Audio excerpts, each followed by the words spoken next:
வெளியில இருந்து பார்க்குறவங்களுக்கு என்னங்க தெரியும் இந்த கும்பராசியை பற்றி? கும்பராசிக்காரங்க பார்த்தீங்கன்னா, வெளியில இருந்து பார்க்குறவங்களுக்கு இவன் இவ்வளோ தீவிரா வெறப்பா இருக்கிறாங்க, எதுவும் பெருசாக கண்டுக்க மாட்டேங்கிறாங்கன்னு தப்பாக நினைக்கிறாங்க. ஆனால் அவங்க மனசில் இருக்கக்கூடிய வேதனை, அவங்க மனசில் இருக்கிற ரகசியங்கிறது இன்னைக்கு பார்த்தீங்கன்னா, அவங்க படுற கஷ்டங்கிறது அவங்களுக்கு மட்டும்தான் தெரியும். இவங்க பாசத்தை கொட்ட தெரியாது. 4 பேருக்கு முன்னாடி தான் பாசம் அப்படிங்கிறத வந்தாவும் சொல்ல தெரியாது. வாயால் பேச மாட்டாங்க, ஆனால் செயலில் காட்டுவாங்க. தன்னை நம்பினவங்க, தான் வீட்டில் இருக்கக்கூடியவங்க, தான் வாழ்க்கை துணை, பிள்ளைங்க எல்லாம் கஷ்டப்படக்கூடாதுன்னு வெளியே சொல்லாமல் உள்ளுக்குள்ளேயே உருகி உருகி உழைக்கிறாங்க.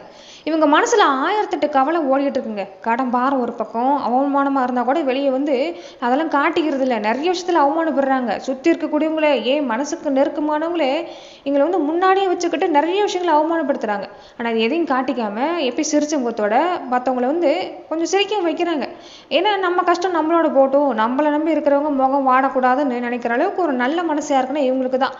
வெளி உலகத்துக்கு இவங்க ரொம்ப புத்திசாலி மாதிரி காட்டிக்கிட்டாலும் ஒருத்தர் அழுது கஷ்டம்னு சொல்லிட்டா கண்ணை மூடிக்கிட்டு நம்பிடுறாங்க. தன் கையில் காசு இல்லைனாலும் மற்றவங்களுக்கு கடன் வாங்கி உதவ போய் கடைசியில் இப்படி மாட்டிக்கிட்டு முடிக்கிற அமைப்பெல்லாம் பார்த்தீங்கன்னா இந்த நேரம் அதிகமாக தான் கொடுத்துருக்குது. அதுவும் கும்பராசி பொண்ணுங்களாக இருந்தால் கம்பீரம் தாங்க. அதாவது வெளியில் கம்பீரமாக இருந்தாலும் மனசில் இருக்கிற வேதனை யார்கிட்டையும் சொல்ல முடியறதில்ல. வீட்டில் ஒரு பக்கம் பார்த்தீங்கன்னா வீட்டில் இருக்கக்கூடியவங்களுக்காக ஓடி ஓடி உழைக்கிறாங்க. ஆனால் அவங்களுக்குன்னு ஒரு கஷ்டம் மன உளைச்சல்னா மட்டும் யாருக்கிட்டையுமே புலம்ப மாட்டாங்க. எல்லாரும் தூங்குனதுக்கப்புறமா இவங்க தனியாக அழுதுகிட்டு மனது ரீதியாக பார்த்திங்கன்னா இந்த நேரம் கொஞ்சம் போராட்டத்தை சந்திக்காமலே இல்லை, ஆனால் விடிஞ்சு ஒன்றுமே நடக்காத மாதிரி சிரிச்ச முகத்தோடு இருக்கிறாங்க. இவங்களுக்கு பெருசாக அந்த காசு பணம், அந்த நகை நட்டு ஆடம்பரம் இதெல்லாம் பெருசு இல்லைங்க. சுயமரியாதை தான் பெருசு. வீட்டில் இருக்கக்கூடியவங்களோ, மாமனாரோ மாமியாரோ வாழ்க்கை துணையோ பெற்றவங்களோ யாராவானாலும் இருக்கட்டும், அன்புக்கு கட்டுப்படுவாங்களே தவிர அதிகாரத்துக்கு அடங்கி போக மாட்டாங்க. ஒரு சில நேரம் இவங்க கொஞ்சம் தூக்கி எறிஞ்சு பேசுகிறாங்க, வார்த்தையால் கஷ்டப்படுத்துகிறாங்கன்னு சுற்றி இருக்கக்கூடியவங்க சொல்லுவாங்க. ஆனால் இவங்க மன ரீதியாக அந்த நேரம் சந்திக்கிற போராட்டம் கொஞ்சம் அவங்களுக்கு மட்டும்தான் தெரியும்.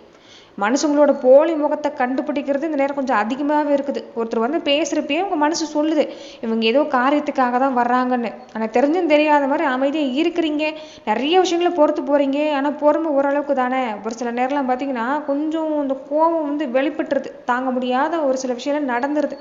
அது பார்த்தீங்கன்னா கொஞ்சம் பாதிப்பு தராமலாம் இல்லை. நான் கும்பராசிக்காரங்க 2 பேருமே ஆலமரம் மாதிரி தாங்க. தன்னை நம்பி வர்றவங்களுக்கு நிழல் கொடுக்குறாங்க. ஆனால் இவங்களுக்கு வெயில் அடிக்கிறப்ப ஒதுங்கிறதுக்கு ஒரு சின்ன கூட இந்த நேரம் இல்லை அப்படிங்கிறது தான் நிஜம். இந்த ஜூலை மாதமாவது கும்பராசிக்காரங்க எதிர்பார்க்குற விஷயம், ஏழரை சனி காலத்தில் ஜென்மசனி காலமாக போயிட்டு இருக்குங்க. இந்த ஜூலை மாதமாவது எனக்கு நல்லது நடக்குமா, எதெல்லாம் எனக்கு சாதகமாக இருக்க போகுது, எதெல்லாம் நான் கவனம் கொடுத்துக்கணும், இந்த விஷயம்லாம் நான் செய்யாமல் இருக்கிறது பரவாயில்ல அப்படின்னு ஒரு சில விஷயம்லாம் இருக்குல்ல, அதெல்லாம் எந்த விஷயம் அப்படின்னு கேட்குறவங்க அதிகமாக இருப்பீங்க. அவங்க எல்லாமே இந்த வீடியோ பதிவை ஸ்கிப் பண்ணாமல் பாருங்கள். இந்த ஜூலை மாதம் உங்களுக்கு எதெல்லாம் சாதகமாக இருக்குது, எதெல்லாம் கவனம் கொடுத்துக்கணும், இந்த நேரம் நீங்கள் ஒரு சில வழிபாடுகள்லாம் செஞ்சுக்கிட்டால் பரவாயில்ல. அது எந்த மாதிரியான வழிபாடு, இது எல்லாமே நாம் இந்த பதிவில் பார்க்கலாம். அதுக்கு முன்னாடி நீங்கள் இந்த சேனலுக்கு புதியவராக இருந்தால் மறக்காமல் இந்த சேனலை சப்ஸ்கிரைப் பண்ணிவிட்டு ஒரு லைக்கும் பண்ணிவிட்டு பின்தொடர்ந்து வாங்க பார்க்கலாம். மேலுமே இந்த வீடியோ பதிவை எந்த மாவட்டத்திலிருந்து நீங்கள் பார்க்குறீங்கிறத மறக்காமல் சொல்லிட்டு போங்க. உங்கள் வாழ்க்கையில் பல்வேறு விதமான பிரச்சனைகளை நீங்கள் சந்திக்கக்கூடிய நபராக இருக்கிறீங்கன்னா, ஜோதிட ரீதியாக தீர்வு காணும் நீங்கள் விருப்பப்படுறீங்கன்னா டிஸ்கிரிப்ஷனில் தொலைபேசி எண் கொடுக்கப்பட்டு இருக்கு. ஜோதிட ரீதியான சந்தேகமாக இருந்தாலும் சரி, உங்கள் வாழ்க்கையில் நீங்கள் சந்திக்கக்கூடிய எந்த விதமான பிரச்சனையாக இருந்தாலும் சரி, தாராளமாக தொலைபேசி மூலிமா தொடர்பு கொண்டு கூட உங்களோட பிரச்சனைகளுக்கு தீர்வு காணலாம். அதாவது முதல்ல கும்பராசிக்கு எந்த விஷயம்லாம் சாதகமாக இருக்குது அப்படிங்கிறத நம்ம தெரிஞ்சுக்கலாங்க. தடப்பட்ட காரியம் எல்லாமே இந்த நேரம் நல்லபடியாக நடக்கிறதுக்கு வாய்ப்பு இருக்குது. தொழிலோ வியாபாரமோ சுற்றி ஒரே போட்டி போகாமையே இருக்குதுங்க. நல்ல திசைன்னு நினச்சா கூட எனக்கு வில்லங்கத்துக்கு வரவங்களும் அதிகமாக இருக்கிறாங்க. நான் ஒரு விஷயத்துக்காக நான் செய்கிறேன், ஏற்பாடு பண்ணுறேன், ஆனால் ஆரம்பத்தில் நல்லா போகிற மாதிரி இருக்குது, ஆனால் பார்த்தீங்கன்னா பின்னாடி தடையாகவே இருக்குதுன்னு சொன்னீங்கல்ல, அதெல்லாம் இந்த ஜூலை மாதம் பார்த்தீங்கன்னா மாறும்.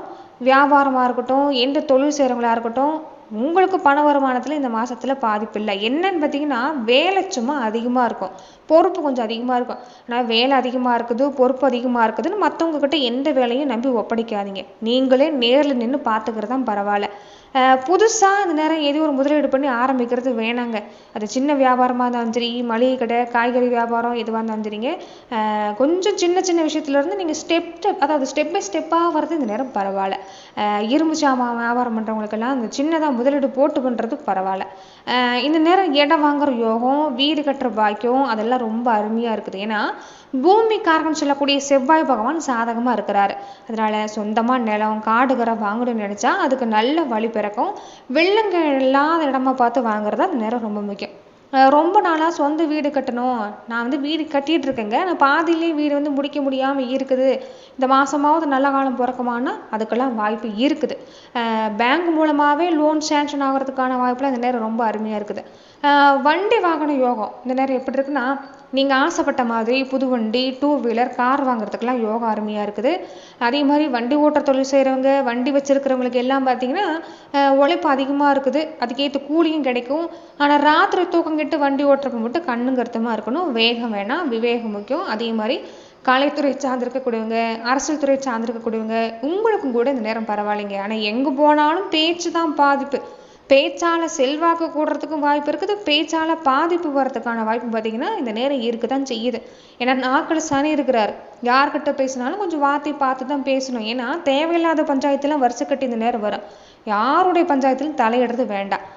மற்றபடி பரவாயில்ல. அதே மாதிரி இந்த இயந்திர தொழில் செய்கிறீங்க பார்த்தீங்களா, ஃபேக்ட்ரியில் வேலை செய்கிறீங்க, பெரிய மிஷின்லாம் வச்சு வேலை செய்கிறீங்கன்னா அவங்களாம் கொஞ்சம் கவனமாக இருங்க. வண்டி வாகனம் ஓட்டுறப்ப கொஞ்சம் கவனமாக இருக்கணும். பண வருமானம் வர்ற அதே நேரம் இந்த நேரம் என்னென்னா கொஞ்சம் செலவு இருக்குங்க. கொஞ்சம் பணத்தை வந்து இறுக்கி தான் பிடிக்கணும். எந்த மாதிரியான செலவுன்னா, வண்டி வாகனம் பழுது பார்க்குற மாதிரியான செலவு, வீட்டில் வந்து குழந்தைங்க வழியில் கொஞ்சம் சின்ன சின்ன செலவு கொடுக்கும். மற்றபடி பார்த்திங்கன்னா இந்த நேரம் தொந்தரவுங்கிறது இல்லை. உடம்புல உழைப்பு அதிகமாக போடுற மாதிரி தான் இந்த மாதம் பார்த்திங்கன்னா உங்களுக்கு இருக்குது. திருமண யோகம், குழந்தை பாக்கியெல்லாம் எப்படி இருக்கும் அப்படின்னா, நின்று போன கல்யாண பேச்சுவார்த்தை எல்லாமே இப்போ நல்லபடியாக முடியும். மாதத்துக்கு பின்னாடி 2வது 3வது வாரத்தில் நல்ல வரணும் அமையும். கல்யாணமாகி ரொம்ப நாளாக பிள்ளைக்குட்டி இல்லைன்னு ஏங்குனீங்க பார்த்தீங்களா, உங்களுக்கு எல்லாமே குலதெய்வ அருளுங்கிறது அருமையாக இருக்கிறதால சரியாக மருத்துவ சிகிச்சை எடுத்துகிட்டு இருந்தீங்கன்னா சீக்கிரமாகவே நல்ல பலன் கிடைக்கிறதுக்கான வாய்ப்புலாம் இந்த நேரம் இருக்குது. வீட்டில் இருக்க பெரியவங்க ஆசீர்வாதம் எல்லாமே பக்கபலமாக இருக்குது. சொந்த பந்த வழியில் தான் சின்ன சின்ன மனசாபம் வந்து போகும். கொஞ்சம் அதில் மட்டும் கவனம் கொடுக்க பாருங்கள். உங்கள் குழந்தைங்க நீங்கள் சொல்கிற பேச்சு கேட்டு நடப்பாங்க. படிப்படியும் சரி, அவங்க நல்ல மார்க் வாங்குவாங்க, பெருமை சேர்ப்பாங்க. அவங்க உடம்புல பார்த்திங்கன்னா சின்னதாக சளி காய்ச்சல்னு கொஞ்சம் வந்து போகும். சாப்பாட்டு விஷயத்தில் கொஞ்சம் பத்தியமாக இருக்க சொல்லுங்கள். சத்தான உணவு, நார்ச்சத்து உணவு அதிகமாக எடுத்துக்கிறது பரவாயில்ல. அதே மாதிரி இந்த நேரம் என்னென்னா, மனசு வந்து ஒரு நிலையில் இருக்காது. ஜென்மசனி நடக்குதுல்ல, அதாவது சனி பகவான் ஒரு ராசிக்குள்ளேயே உட்கார்ந்துருக்கிறார். மனசில் எந்த நேரம் பார்த்தாலும் ஒரு இனம் புரியாத பயம், கலக்கம், நாம் நினச்சது நடக்குமா, நம்ம வாழ்க்கை அவ்வளோதானான்னு விரக்தி. சரியா இதை நினச்சி தூங்க மாட்டீங்க. அப்படியே தூங்கினாலும் கனவு தொல்லை அதிகமாக இருக்கும். பயமுறுத்துற மாதிரியான கனவு, ஏதோ நடக்கிற மாதிரி, எங்கேயோ பயணம் போகிற மாதிரியான கனவுலாம் கொஞ்சம் அதிகமாக கொடுக்கும். அதனால் நீங்கள் இந்த நேரம் சரியாக தூக்கத்தை எடுத்துக்கிறது பரவாயில்ல. அப்படின்னு தூக்கம் இல்லைன்னா உங்கள் குல தெய்வத்துக்கு தீபம் போட்டு வழிபாடு, டெய்லியுமே நீங்கள் குலதெய்வத்துக்கு தீபம் போட்டு வழிபாடு பண்ணிக்கிட்டு வரது பரவாயில்ல. மற்றபடி பார்த்திங்கன்னா இந்த நேரம் கொஞ்சம் உங்களுக்கு வந்து சோர்வாக இருப்பீங்க, டயர்டாக இருப்பீங்க. என்னதான் முட்டி மோதி வேலை செஞ்சாலும் அதுக்கான பலன் கிடைக்க மாட்டேங்குதுன்னு ஒரு ஏக்கம் இருக்குது பார்த்தீங்களா, அது பார்த்திங்கன்னா இந்த நேரம் கொஞ்சம் கொடுக்கும். உடல் ரீதியாக மந்தமடைய வைக்கிறது இந்த மனசு தான். மனசை மட்டும் ஸ்டெடியாக வச்சுக்கோங்க. ராகு கேதுவோட அமைப்பெல்லாம் பார்த்தீங்கன்னா கொஞ்சம் நெருக்கமான இடத்துல சந்திச்சிருக்கிறாங்க. அதனால தான் இந்த குழப்பம். நீங்கள் சின்னதாக ஒரு வார்த்தை சொன்னால் கூட அதை மற்றவங்க தப்பாக புரிஞ்சுக்குவாங்க.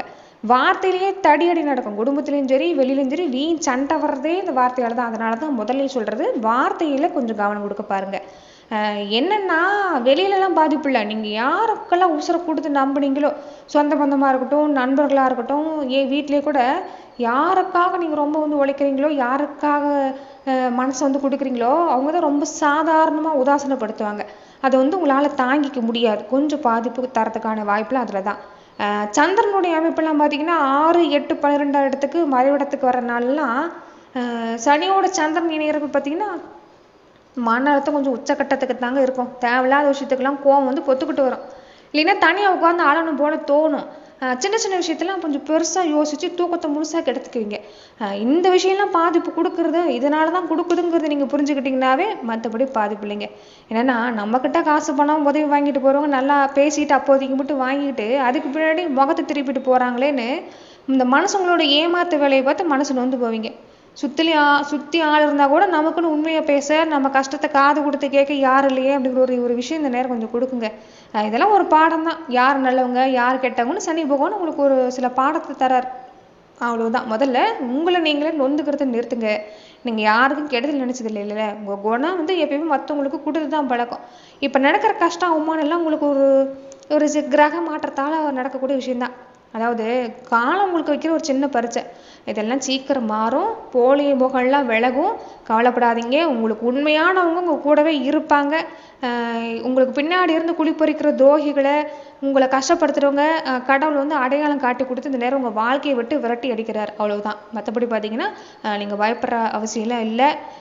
வரக்கூடிய காலம் ரொம்ப அருமையாக தான் இருக்குது. அப்படியே ரொம்ப தவிப்பாக இருக்குதுங்க, மனசு பாரமாக இருக்குதுன்னா பக்கத்தில் அடிக்கடி கோவில் வழிபாடு செய்யுங்க. முக்கியமாக உங்கள் குலதெய்வ வழிபாடு செய்யுங்க. அது இந்த மாதத்தில் பார்த்தீங்கன்னா இந்த ஜூலை மாதம் கும்பராசிக்காரங்க எடுக்கிற காரியெல்லாம் நல்லபடியாக முடியணும், குடும்பத்தில் அமைதி கிடைக்கணும்னா முக்கியமாக சிவ வழிபாடு பண்ணிக்கிறது பரவாயில்ல. வாரம் ஒரு தடவை இல்லைன்னா பிரதோஷ நாள் அன்னைக்கு உங்கள் ஊரில் இருக்கிற சிவாலயத்துக்கு போங்க. அங்கே இருக்கிற நடராஜ பெருமானை இல்லைன்னா சிவபெருமானை மனசார கும்பிட்டு வாங்க. கோவில் அமைதியாக உட்காந்து ஓம் நமச்சிவாய அப்படிங்கிற மந்திரத்தை உங்களால் முடிஞ்ச அளவுக்கு சொல்லிட்டு வர்றது பரவாயில்ல.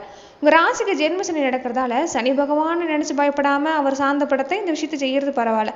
சனிக்கிழமை அன்னைக்கு நீங்கள் வழக்கம் போல் சாயங்காலம் சிவாலயத்துலேயோ பெருமாள் கோவிலுக்கு போய் அங்கே இருக்கிற நவகிரக சன்னதியில சனி பகவானுக்கு நல்லெண்ணெய் தீபம் போடுங்க. சனி பகவானை பூஜையை விட இல்லாதவங்களுக்கு செய்கிற உதவி தான் அவருக்கு ரொம்ப பிடிக்கும். சனிக்கிழமை அன்னைக்கு உங்கள் ஊரில் இருக்கிற ஆதரவு இல்லாத வயசானவங்க, மாற்றுத்திறனாளிகள், இந்த தூய்மை பணியாளர்கள்லாம் இருக்கிறாங்களே, அவங்களுக்கு உங்களால் முடிஞ்ச உதவி, உணவு பொட்டலமாவோ அன்னதானமாவோ இந்த செருப்பு கொடை மாதிரி உங்களால் முடிஞ்சதை வாங்கி கொடுத்தாலும் பரவாயில்ல.